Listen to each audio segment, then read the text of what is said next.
en su casa, él vivía donde o donde vivió Lapelli, Alberto Lapelli, ahí vivió.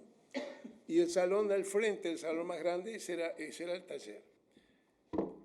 Su hermano tenía una barraca, ferretería en la ruta que es donde está Repago, por ahí, y una fábrica de baldosas también, y cruzando la ruta de 25, ahí hacia el fondo, allí a media cuadra había un taller de carpintería de Joaquín Antón. Entonces salía Banchero todas las mañanas con su bolsito. Y otro taller que había cerca también, el de Nelson Bello. Y llevaba recortes de madera, pedacitos de compensado, varillitas, todo. Era todo sobrante, todo lo que él encontraba tirar lo llevaba. Y en la ferretería del hermano llevaba recortes de vidrio. Entonces, yo tengo, en mi casa tengo una puerta. Entonces, las puertas interiores que él hizo tenían un armazón firme, sólida, pero estaba toda cubierta con esas maderitas. Todo con una armonía, pero no era que él hizo eso porque lo quiso hacer así, no tenía otra cosa para hacerlo. Entonces eran todos recortecitos de madera, tapados las uniones con varillitas, muy prolijitos. Y los vidrios, las ventanas, así fuese un vidrio así, ¿no? De este tamaño, y tenía de repente 3 pedazos de vidrio. Era todo así, todo era así. Él hizo unos espacios para guardar cosas en el fondo de la casa, y fue la primera vez que vi hacer lo que después con los años vine a verlo industrializado, que es la chapa acanalada de cartón, asfaltado, ¿no? Que es una chapa económica, y él la hacía. Él ponía, cuando iba me llamó la atención una vuelta cuando fui, lo vi haciendo eso. Tenía una chapa de zinc acanalada y le iba poniendo diarios, engrudo y diarios, engrudo y diario, engrudo y diario, hasta hacer una capa de un cartón.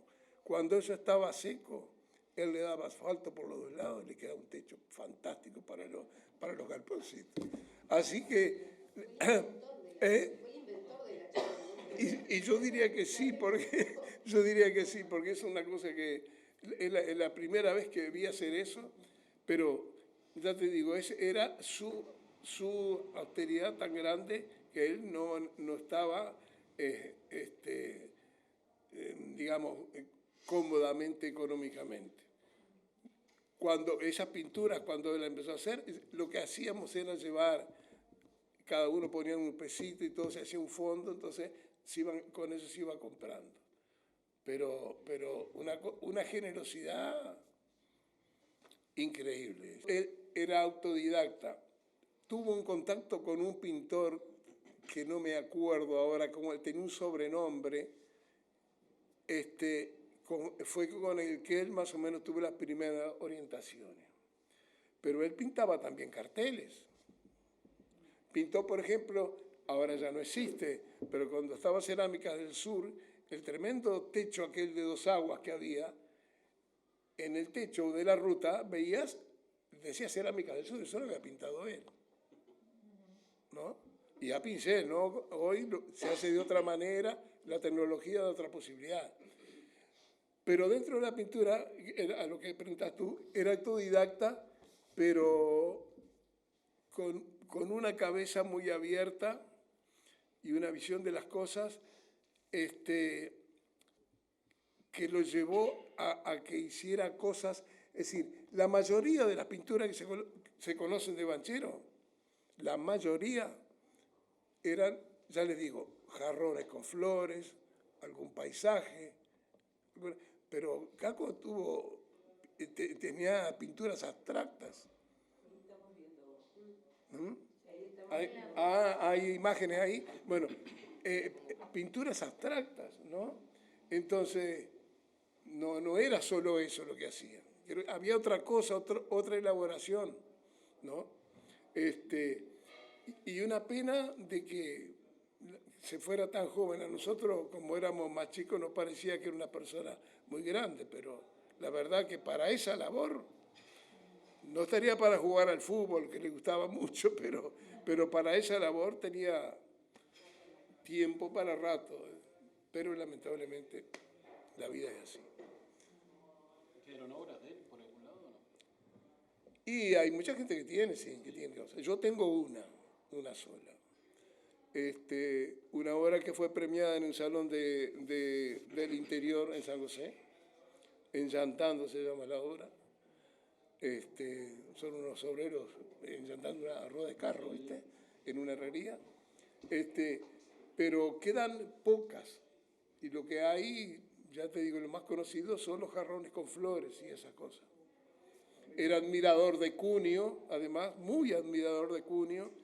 Y él tiene unos paisajes, eran paisajes más bien holandeses, parecían, por los molinos, pero los cielos eran espectaculares. Los cielos eran espectaculares. No sé qué. Ah, Juan Carlos, sí. No, te iba a decir que cuando nosotros nos casamos, allá en la época de la piedra, Sí. la tía de ella, de mi señora, era casada con mi hermano. Ah, sí. Y entonces nos regaló, la tía nos regaló un cuadro de Castro, que está en Montevideo. Pero ese fue un regalo de casamiento. Claro. Pero la línea de ese cuadro. No, la línea era de paisaje. Paisaje, ahí está. Bueno, eran paisajes, la mayoría de las cosas eran así, eran paisajes. En ese audiovisual están casi todas las etapas de él, que lo quise conservar porque digo, esto se va a perder y costó mucho conseguir las obras que te las prestaran para fotografiarlas adecuadamente, pero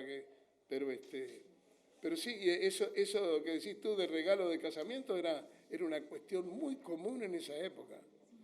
El regalo de casamiento era un cuadro. Y el cuadro venía de Banchero, y bueno, y de Banchero había un concepto muy elevado como artista, ¿no? Y se ve que era bienvenido, porque si a alguno no le gustaba, ¿qué hacía con el cuadro? Ese es el problema.